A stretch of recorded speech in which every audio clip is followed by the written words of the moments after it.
제 맏딸이 지금 44입니다. 그 딸이 4살 때에 제가 아주 그냥 생사를 왔다 갔다 했습니다. 얼마나 아픈지 견디기 힘들었댔어요. 그때 제 외조모님이 처음 복음이 당도됐을 때 믿는다고 쫓겨나신 분이에요. 김창일 목사님 충교회 권사님으로 봉직하시고 93세에 우리 가족이 다 둘러앉아서 예배드리면서 부르심 받았어요. 근데 그때 너무 아팠는데 무슨 생각이 나는 거 아니?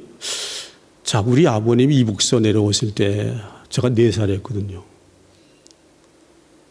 근데 교회를 사서느라고 총 맞아 숨겨졌어요. 그래서 막 너무 아프니까 생각이 우리 딸아이 4살짜리 집약이 됐어요. 야, 나도 4살 때 아빠를 못 보고 오늘 살았는데, 이 녀석이 나중에 성장돼서 내가 세상 없으면은 결혼할 때 혼자 들어갈 거 아니냐고 생각하니까 막 가슴이 아프더라고요. 그게 뭐 유치한 방법으로 기도했습니다. 하나님, 그래서 이 딸 결혼할 때까지만 좀 살려주십시오. 그때 우리 외조모 되시는 권사님이 누워있는 저에게 기도를 하시는데 딴 거 제가 생각 안 나요. 아이고 하나님, 이 자식 어쩌랍니까? 그렇게 기도하시더라고요. 근데 막 눈물이 펑펑펑 쏟아지는데 평생 잊지 못하겠어요. 특별한 기도였습니다. 오늘 본문에 보니까 이때에 예수께서 기도하시러 산으로 가서 밤이 새도록 하나님께 기도하시고 그런 표현이 나와요. 예수님 기도하는 장면은 우리가 공간 보면서 많이 등장되죠. 다 전도 맡으시고 난 다음에 또 한적한 곳에 가서 기도하시고 또 미명 시간에 습관을 쫓아 나가서 기도하시고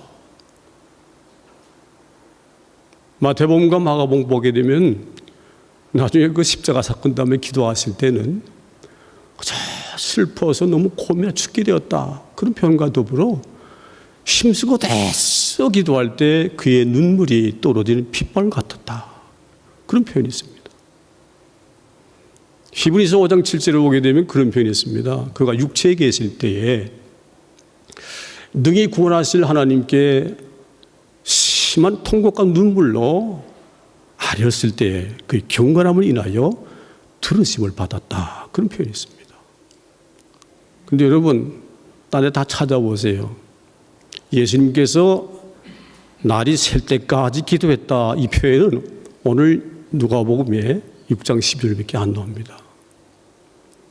그럼 왜 예수님께서 다른 데 없는 여상한 일상적인 기도가 아니라 밤이 새도록 기도했을까요? 이유가 있습니다. 일반 보편적 기도는 우리도 늘 하잖아요. 근데 특별한 기도를 할 때도 있다는 겁니다. 그 앞전에 보게 되게 되면 6장 1절로 11절까지 그런 표현이 나옵니다. 2가지 사건이 있어요. 안식일 날에 배색 잘라 먹었다고 바리새인 서기관들이 난리 쳤어요. 그런데 예수님께서 내가 안식의 주인이다 그랬어요. 하나님 주인을 알고 모세가 선방 가는데 이 작자가 말이죠. 내가 안식의 주인이다 그랬더니 말이에요. 깜짝 놀란 거예요. 그 뒤에 보니까 손 마른 자가 있을 때 예수께서 내 손을 내밀라 고쳐주었어요. 그랬더니 안식일 범했다고 난리를 치는 겁니다. 그때 예수님께서 야 너희들 소나 나귀도 가서 물 먹이지 않니 안식일 날에. 근데 이 기관이 파괴돼서 손 못 쓰는 손 마른 자 고친 것이 잘못된 거냐? 오히려 선한 일들을 안식일을 빌미 삼아서 행치 않으면 죄라고 선포하셨습니다.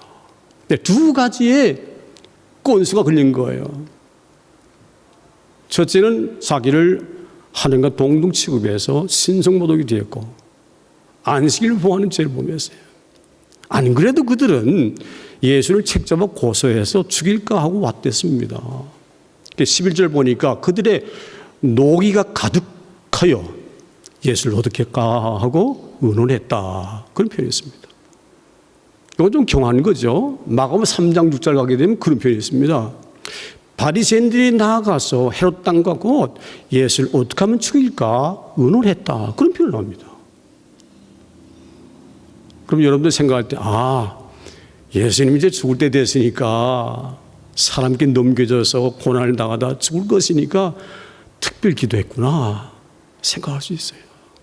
근데 그게 아닌 것은 뭔가니, 밤새도록 기도한 이후에 날이 새매 제자들을 부르사 그 중에 12를 택하여 사도로 칭하셨으니 베드로, 안드레, 야고보, 요한, 바돌로메, 빌립, 도마, 마태, 알표달, 야고보, 다데오, 시몬, 가룟유다. 뭐 때문에서요? 이 개역성경에는 기도했다는 표현이 아니라 예수님께서 아버지와 함께 의논했다, 그렇게 표현을 합니다. 왜일까요? 빌립보 2장 6절 8절 보게 되면 그는 근본 하나님과 본뜻이나 동등됨을 취할 것 여기지 아니하시고 자기를 비워 죽기까지 복종하셨으니 곧 십자가에 죽었습니다. 누누이 강조한 바가 뭔가 하니 나는 붙들림을 당해서 넘겨지게 되면 십자가로 죽을 것이다. 그리고 사흘 만에 부활할 것이다. 이게 주님 강조점에 대해서요.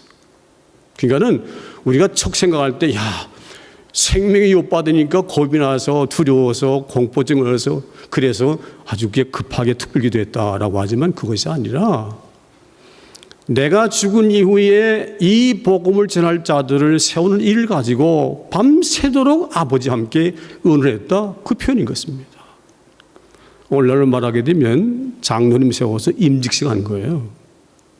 여러분 한번 생각해 보십시다. 세우는 목회자 입장에서도 종들을 세울 때 이처럼 기도를 열심히 하고 세우는 경우이 별로 있겠습니까?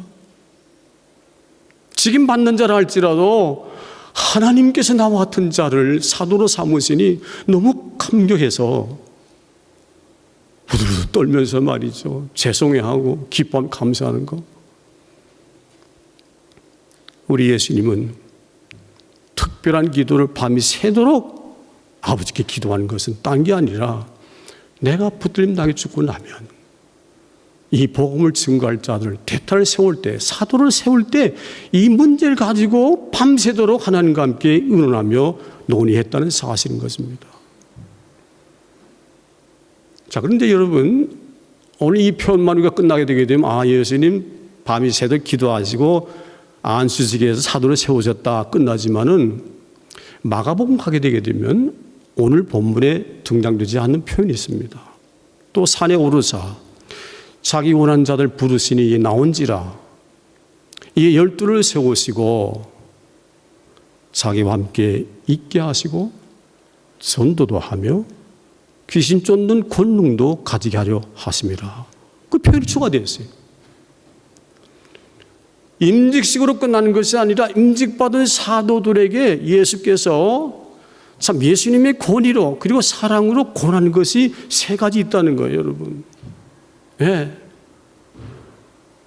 그 일을 지금 우리가 소개를 받고자 합니다. 첫째는 뭐라고 했어요? 자기와 함께 있게 하셨다는 겁니다. 누구요? 하나님의 아들 예수가 사도를 택하시고 함께 있도록 허용했다는 겁니다. 함께 있자고 권고했다는 겁니다. 함께 있자고 제일했다는 것입니다. 누가?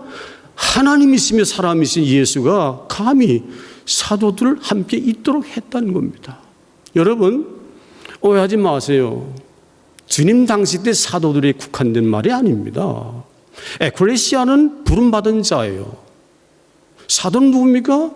보냄받은 자들이에요. 여러분도 저도 주님께 부름받은 자이고 보냄받아 마땅한 자인 것입니다. 그들에게 한 말씀, 그들에게 권고한 말씀, 그들에게 명령의 말씀이 오늘 여러분과 저에게도 공히 해당된다는 얘기죠. 자, 그럼 여러분 보세요. 한번 생각해 보세요. 예수님이,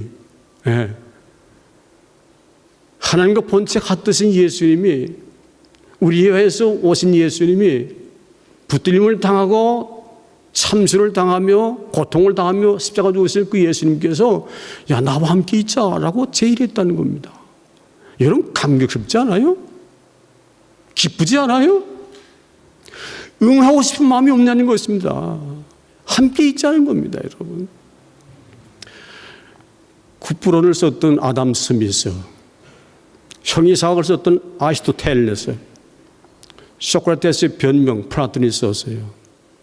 인생 철학 얘기 세네카 썼어요. 그 다음에 자조론 사멜 스미즈가 썼어요. 그 다음에 꿈의 해몽, 지금은 또 프로이드가 썼어요. 몽테뉴의 수상집이 있어요. 많은 사상집이 있는데 그 사상집에 보면 인물들이 전 세계 100위에 드는 사상가들입니다. 책이 말이죠, 700페이지, 보통 작은 게 400페이지 그래요. 그럼 보면서 그런 생각에서, 야, 이분들의 머리가 뭐길래 이렇게 장부한 책을 갖다가 그렇게 쓰는가 생각할 때 놀랄 수밖에 없어요. 이렇게 생소한 이름을 드린 것은 딴 이유가 아닙니다. 그분들은 세계를 감동시키고 영향을 끼치는 인물이 됐을 때 어떻게 부모들이 양육했는가 문제겠죠. 그 시대는 말이죠, 돈을 많이 모아가지고 당대 가장 유명한 사람들 문화실 가서 배우게 한 것입니다. 학원 나가서 배우고 집에 오고 그게 아니라 계속 그 집에 살면서 그분의 숨소리 듣고 갖고 있는 생각, 사상들, 말투, 언행들, 모든 인격을 총망라해서 배워가기 위해서는 그들은 자기 스승의 집에 가서 살았다는 겁니다. 이런 문제에 대한 해결사로서 예수님은 원조입니다. 그렇죠? 사도들을 부르셔서 칭한 다음에 함께 있게 하셨다는 겁니다. 사랑하신 여러분, 우리 한국에도 있습니다. 이건희 자서전 책 보게 되게 되면 그의 장남은 이병철 씨의 장남은 맹입니다. 그런데 이건희가 회장됐잖아요. 이유가 딴 거예요. 이건희가 말이죠, 정말 그 사업을 이어받기 위해 가지고 자기 아버지 그림자같이 따라다녔어요. 그저 임력원 회의, 뭐 부장의 회의, 인사관리 회의, 물품관 모든 총망라해가지고 아버지가 가는 곳에는 그림자같이 따라다녔다는 겁니다. 그러니까는 잘 배운 거예요, 여러분. 해외 가서도 말이죠, 관광적인 것이 아니라 좋은 물품 사가지고 막 분해가 조립하고 말이죠. 그런 열정이 자기 아버지와 함께 있으면서 잘 배웠다는 겁니다. 얼마나 귀한 일인 것입니까? 주님께서 이 시간도 여러분과 저에게 요청하십니다. 부름받은 너희들아, 나와 함께 있자라고 제의한다는 것입니다. 함께 있자는 겁니다. 그런데 우리는 함께 잘 있나요? 어떻게 있을 거예요? 주님 육체로 계실 때는 제자와 함께 사도와 함께 있었지만 주님 아니 계시잖아요. 승천하셨잖아요. 그러나 염려하지 마세요. 예수님은 내가 가면은 성령을 보내셔서 의에 대해서, 죄에 대해서, 진리에 대해서, 심판에 관해서 다 가르치겠다 약속하셨어요. 문제는 뭔가니 우리 왕이신 예수님, 우리 고백하잖아요. 나의 주십니다. 내 왕이십니다. 내 신랑이십니다. 라고 우리가 말하면서도 그분께서 함께 있자고 할 때 함께 있지 못하는 수가 너무 많아요. 존 폴 목사님 난 존경합니다. 그분은 설교할 때요, 고함을 얼마나 지르는지 막 가슴이 뜨거워요. 현대 기독교인들이 오해로 산다는 겁니다. 예수님 왕으로 모십니까? 그렇죠. 나의 주가 되십니까? 그렇습니다. 내 신랑이 되십니까? 그렇습니다. 나 사랑합니다. 같이 있는 걸 물어봅니다. 일주일에 한 번 예배 드려가지고선 같이 있는 거로 간주할 수 있겠습니까? 난 아니라고 생각됩니다. 일주일에 한 번 예배 드리는 것 때문에 주님이 요구하신 함께 있는 일들을 함께 한다라고 생각한다고 하면 큰 오해입니다, 여러분. 삶 속에 예수와 함께 있어야 돼요. 예배만 아니라 우리 목사님들 강조하시잖아요. 예배는 교육받고 나가는 것이라 그랬어요. 나가서 우리가 빛도 되고 소금도 돼야 돼요. 같이 있어야 돼요. 어떻게 같이 있을까요? 방법은 많죠.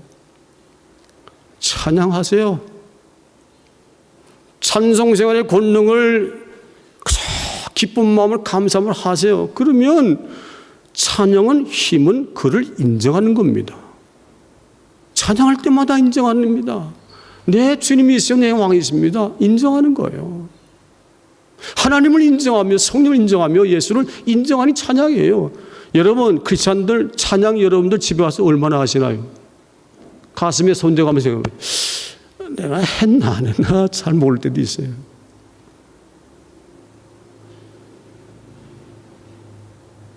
쉬지 말고 기도하세요. 말씀을 각받게 하세요. 존 폴 목사님의 반항이 바로 그겁니다. 교회 와서는 신자다운데 크리스찬다웠고 사도다운데 떠나기만 하게 되게 되면 예수님과 관계성 없는 삶으로 지향한다는 겁니다. 이것은 주님께서 요구하신 말을 우리 응하지 않는 거예요. 절대 응하지 않는 거예요.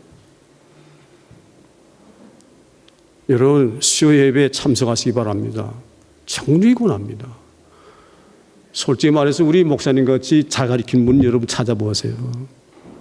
저도 신학교 다녀봤지만 행설술하는 분들이 꽤 있어요. 여러분 지금 뭘 말하지? 근데 그게 아니잖아요. 너무너무 감동이 돼요.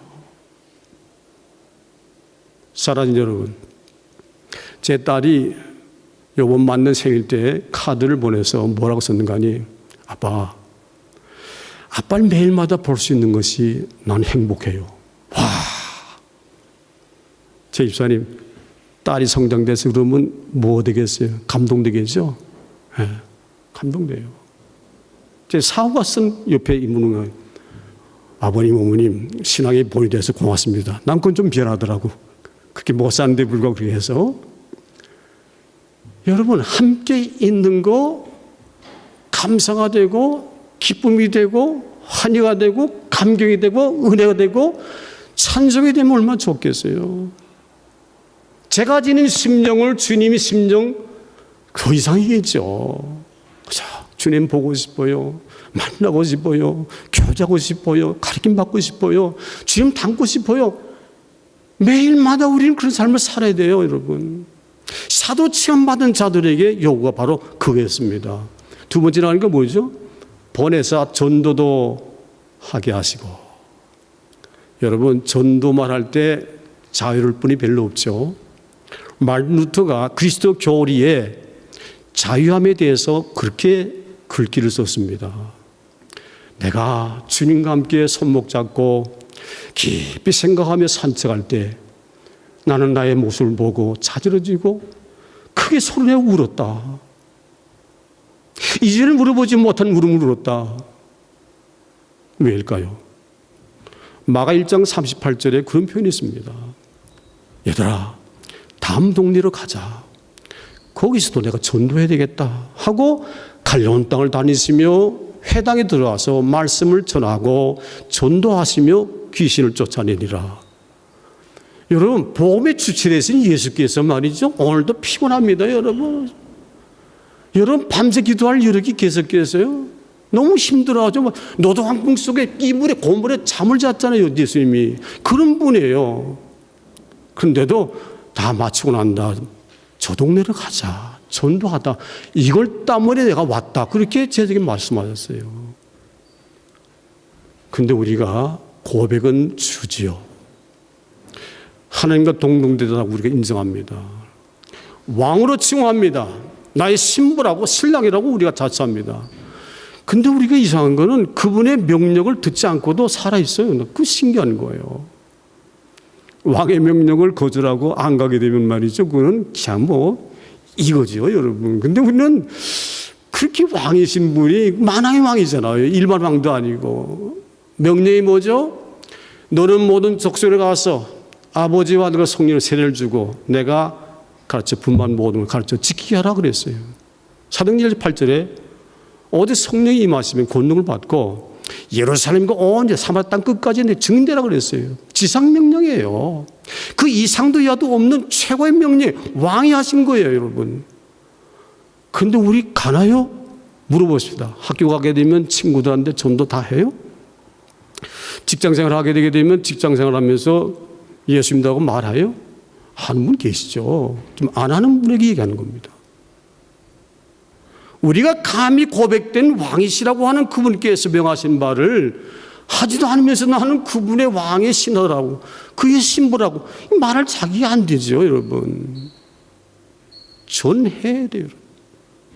두 사람이 성령의 보내심을 받아 신류가 내려가서 그 배 타고 굽으러 가서 살람이 이르러 유대인 회당에서 말씀을 전할세 그랬습니다. 사도는 보냄받은 자입니다. 아포스토라는 것은 에클레시아는 말이죠. 헬라어로 부름받은 자이고 아포스토는 보냄받은 자입니다. 무엇 때문에? 십자가 증인으로 보냄받은 자인 것입니다. 선교자를 말하는 거예요, 여러분. 여러분, 주님과 함께 있었던 제자들이 배운 게 뭡니까? 기도하는 것도 배웠죠. 병 고친 것도 배웠죠. 귀신 쫓는 것도 배웠죠. 예수님 나사로 살리니까 말이죠. 다비다도 살렸죠. 설교했죠. 뭐까지 닮았어요? 베드로는 예수님처럼 바로 십자가 달지 않고 거꾸로 달렸다고 그랬잖아요. 들으셨잖아요. 네. 다 닮은 거예요.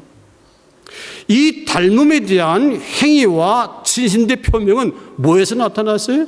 보냄 받았을 때 나타나는 거예요, 여러분. 엠베데 특공이 말이죠. 오늘날의 그 베냐민 네타냐후의 형이 그때 대장을 갔댔어요. 성공으로 하고 죽었지만 훈련 아무리 봐도 뭐합니까? 안 가면 엠베데 특공대가 아는 거예요. 주님은 가라 명하셨어요. 자, 여러분, 예로 얼마나 전도를 안 하는 걸 제가 예를 들게요. 작년 이맘쯤에 한 교인이 찾아왔어요. 우리 인사 다 하고 식사 막 장시간 얘기를 했어요. 어떻게 오게 됐습니까? 그랬더니 그분 하는 말씀이 아니 노방전도 할 때 그거 듣고 왔다고 그래요. 할렐루야. 이게 궁금한 거예요. 그래서 아니 근데 집안에 예수 믿는 안 계세요. 근데 우리 어머니가 집사입니다. 그래. 아니 근데 아들 보고 예수 믿는 소리 안 하니까 안 한대요. 엄마가 아들에게 안 했다는 겁니다. 그래서 친구들이 없어요. 친구들이 많대요. 어디선가 이수두산대요. 친구들이 교회에 장로도 있고 집사도 있고 권사도 있는 거예요. 예수 믿으라 한 번도 못 들어봤다는 겁니다. 그 사실일까요? 거짓말 아니면 사실 수도 있어요. 저는 요즘에 웨스트라드에 있는 그 낚시점에 전도하러 갑니다. 데일리 브레드도 갖다 주고 전도해요. 그러면 에이 목사님 저는 그 기독교가 맞지 않습니다. 아니 맞고 안 먹고가 아니라 우리는 다 죄인이라서 보내신 예수 믿어야 우리 구원 받습니다. 아이 근데 왜 하필 이스라엘 사람 믿습니까? 날 또 그래요. 아 이스라엘 사람이지만 하나님께 아들로 오신 분이기 때문에 민족을 초월하는 거라고 믿어야 된다니까. 아무튼 나는 맞질 않습니다. 그래. 그래도 우리는 언제가 죽습니다. 그러면 가야 할 길이 있는데 천국 지옥밖에 없습니다. 믿으셔야 됩니다. 뭐 급하니까. 그래도 난 그거 안 맞아 안 믿겠대요. 걔는 물었어요. 아니 친구분 가운데나 가족 가운데 예수 믿는 분이 안 계십니까? 했더니 많대요. 누구누가 되더라고. 어느 교회 뭐 장로 되더라고. 아 근데 그분들께서 좀 권유 안 하세요? 그랬더니 한 번도 안 들어봤대요. 하면서 한 말이 뭔가니 내가 그분에게 예수 믿지 말라고 그 방해하지 않는데 지가 뭔데 나를 예수 믿어 하냐고 그 얘기를 하더라고요. 우리 성도들이 얼마나 전도 안 했으면 친구가 그렇게 놀리셔도 교회 장로가 안 되고 집사권자 돼도 나에게 한마디 안 했다는 겁니다. 여러분 확인해 보세요. 한번 가서 전도 한번 해보세요. 그건 그러더라고요. 참 이것은 우리가 한번 깊이 생각해 볼 문제입니다. 마지막 한 가지. 귀신을 쫓는 권능도 가지게 하려 하심이라 그랬습니다. 여러분 요한복음 1장 12절에 예수를 믿는 자는 영접하는 자 그 믿는 자에게는 하나님의 자리는 권세를 주셨다고 했어요. 여러분과 제 권세는 내게로부터 인출된 것이 아니라 주님을 통해서 온 것입니다. 한번 곰곰이 생각해 보세요. 하나님의 자녀 권세. 뭐 대통령 권세, 자녀 권세만 해도 대단하잖아요. 뭐 시장 권세도 마찬가지고 사령관 권세도 마찬가지고. 근데 하나님의 자녀의 권세를 주셨는데 또 오늘 하신 말씀이 보냄받는 자에게 귀신을 쫓아내는 권세, 권능도 가지게 하려 하십니다. 여러분, 가지게 한다고 하는 뭐죠? 내 거로 한다는 겁니다. 우리 장로 기도 때 많이 하시잖아요. 내 거로 하는 거. 아무리 하나님께서 권세를 주셔도 내 거로 취하지 않으면 내 거 아닙니다. 마가 16장 17절에 보게 되면 믿는 자에게는 이와 같은 표적이 따르리니 귀신을 쫓는 권세가 있고 새 방언을 말하며 뱀을 집어올리며 어떤 독을 마실지라도 해롭게 되지 않냐고 환자에게 손을 얹은 즉 나음을 입으리라. 여러분, 이게 대단한 겁니다. 여러분, 대통령이라고 귀신 쫓아냅니까? 아닙니다. 메가드 장군이라고 해서 귀신 쫓아냅니까? 절대 아닙니다. 최고의 세브란스 병이라고 쫓아냅니까? 안 됩니다. 세상 것도 되는 게 아니에요. 사도행전 13장 오게 되면 사도 바울이 귀신 쫓았죠. 귀신 들린 여종이 자기 주인에게 이롭게 했어요. 막 점을 쳐가 돈을 많이 벌어주니까 그가 한 말입니다. 야, 여러분, 이 사람들은요 지킨 높은 하늘의 사람들입니다. 복음 증거하는 사람은 막 선포하니까 바울이 심히 괴로워해서 귀신에게 즉시 말하기를 주 예수 명하니 썩 나가라 했더니 즉시 귀신 나갔다고 그랬어요. 누구 권세입니까? 주님의 권세를 믿음으로 수용하게 되면 내 권세 되는 거예요. 그런데 우리는 활용치 않는다는 것이죠. 삶 속에 적용하거나 도입지 않아요. 들어서 알긴 하는데 실제적으로 귀신을 쫓아내진 않는다는 겁니다. 이 뭐 좀 괴리감이 있잖아요. 모순되지 않아요? 여러분, 유다서 1장 6절에 보게 되면 이 마귀를 뭐라 그랬습니까? 자기 지위를 버리고 처소를 떠난 천사라 그랬습니다.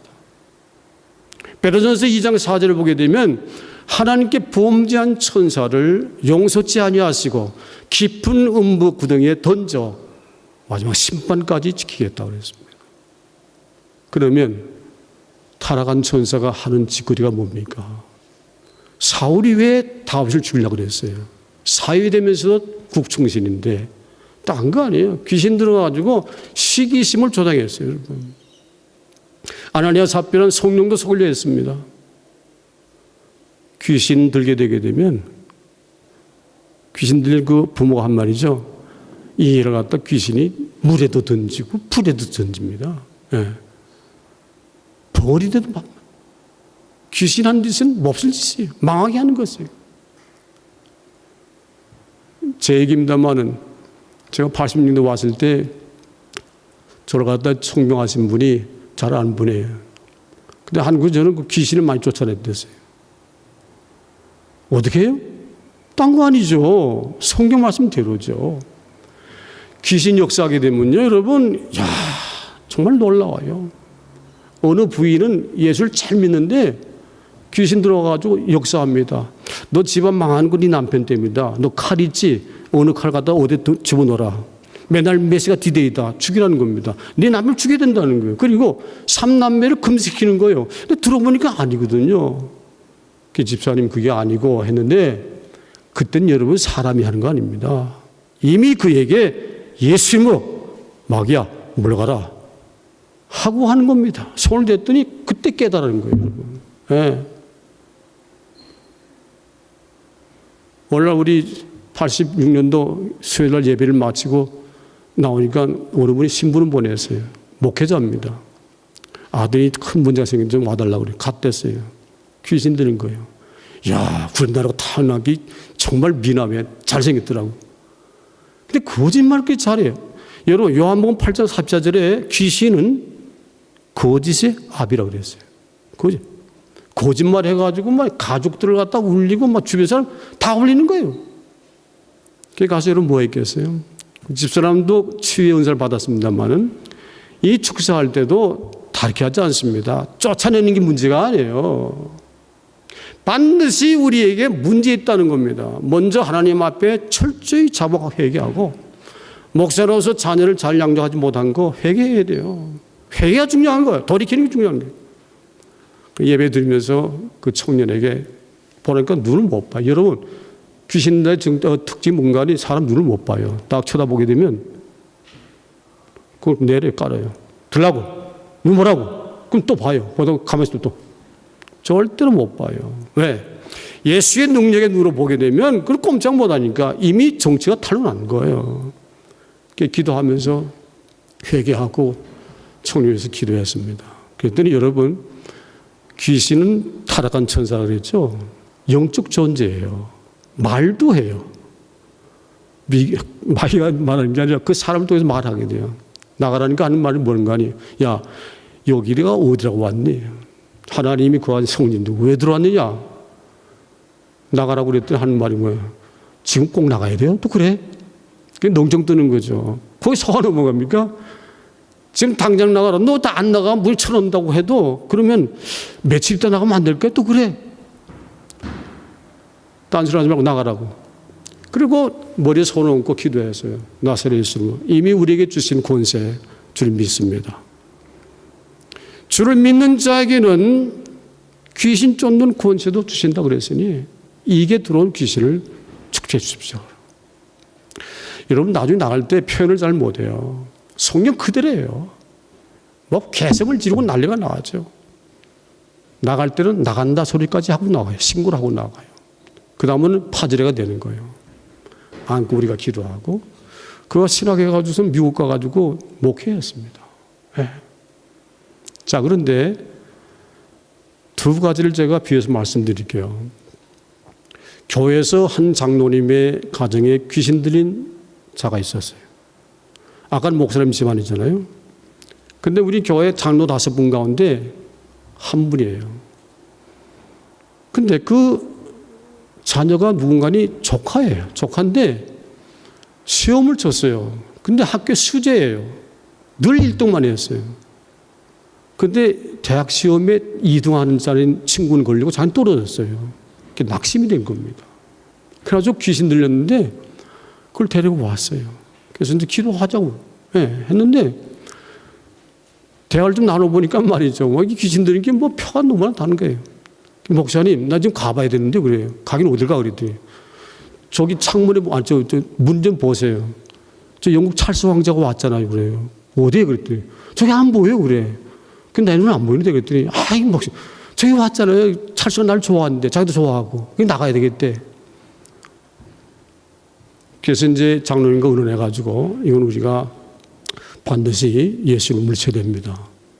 근데 다음날 기도하라고 그랬는데 안 왔어요. 물었더니 하는 말이 저기 어디 깊은 산골에 있는 병원에다 보냈대요. 정신병원에. 아, 그러냐고? 아니, 우리가 쫓아내야지 왜 그렇게 보냈냐 그랬더니 사실은 딴 게 아니고 이게 만일 우리가 집안에 귀신 들린 자가 있으면은 자기 자녀들이 결혼길이 막힌다는 거예요. 그래서 입원시켰다는 겁니다. 얼마 들으니까 그 병원 창호에 떨어져 자살했대요, 여러분. 여러분, 단호히 말씀드립니다. 우리에게라고 해서 귀신 역사 안 하는 법이 절대 없습니다. 마지막 이 말씀만 드립니다. 우리 교회에 믿음 좋았던 분이 계세요. 좋았던 분입니다. 그 부인은 서울대 출신이에요. 영어사는 전체를 달달 다 외웠어요. 갖다 버렸어요. 필요 없으니까. 근데 그 아들도 역시 머리가 좋아서 뭐 항공학과하고 뭐 해가지고 뭐 공부를 하는데 이상한 짓을 하는 거예요. 하루는 연락이 왔는데 벨멘 쪽에 있는 정신병원에 입원했다는 겁니다. 입원하니까 강제 수용이 됐다는 겁니다. 가서 우리는 또 말씀대로 기도했어요. 처음엔 안 된다고 그러더니 목사 신분 와서 기도하겠다고 들어보내주더라고요. 기도를 했는데 귀신이 나갔어요. 근데 집에 돌아왔는데 부모가 걱정이잖아요. 아니 얘가 말이지 뭐 한참 있다가 저기 달둔 대로 날 오라 그런다고 말이 불러서 나갔대요. 그러다가 그 잡힌 거예요. 그래서 내가 그분에 그렇게 얘기했어요. 앞으로 이런 문제 발생되게 되게 되면 목사 부르지 말고 목사보다 당신 부모가 더 사랑하지 않느냐. 그러니 이 길을 통해서 체험을 얻으면 좋겠다. 꼭 다시 귀신이 오라는 것이 아니라 그러니 발생되게 되게 되면 당황하지 말고 앰뷸런스 불러서 뭐 병원 가지 말고 그렇게 하라 그랬어요. 근데 하루는 말이죠. 얘가 어디 갔다 오더니 막 열이 나는데 사수가 퍽퍽 오르더래요. 자, 그러니 갈등 생기지 않겠어요. 이걸 내가 어디 가나. 앰뷸런스 부르는 거나 아니면 목사님한테 기도하는 거나. 갈등 속에 성령 역사인 거예요. 그때 생각나가지고 아이를 붙들고 부모가 울며 기도했대요. 그 높았던 열이 말이죠. 여러분, 귀신은 병도 갖다 주잖아요. 40도 오르게 만든 거예요. 놀라게 만든 거죠. 예수는 물러간 거예요. 한국 갔어요. 지금은 잘 살고 있어요. 건전하게. 왜 이 말씀드립니까? 목사하고 사도에게만 준 것이 아닙니다. 우리 모든 자에, 믿는 자들 공이 같이 주신 것입니다. 이런 문제 발생될 때마다 우리는 그 말씀을 실제 적용 도입해가지고 권세를 활용해야 돼요. 권능을 활용해야 돼요. 그래서 주님이 말씀하신 바대로 살아계신 역사를 삶의 현장 속에서 체험을 할 때 이 체험적 신앙이 되는 거죠. 사랑하는 여러분, 오늘 우리를 향해서 주님이 권하신 말씀 기억하십시다. 우리 손에 텔레비전, 스마트폰 오래 가지고 있어가지고 애들에게 큰 도움만 보이지 마시기 바랍니다. 어린날지라도 성령 들려줘야 돼요. 심령 속에 말씀 꽂아줘야 돼요. 어릴지라도 다니면서 전도하도록 만들어줘야 돼요. 주님은 왕이십니다. 명하신 바를 이행치 아니하게 되면 하나님 사랑이 아닙니다. 하나님이 사랑하고 주를 사랑하면 계명을 지킨다 그랬습니다. 주시는 권세를 썩혀둘 것이 아니라, 땅에 묻을 것이 아니라 권세를 실력 행상으로 권세, 권능 있는 삶들로 영광된 우리 모두에게를 주님으로 간절히 축원합니다.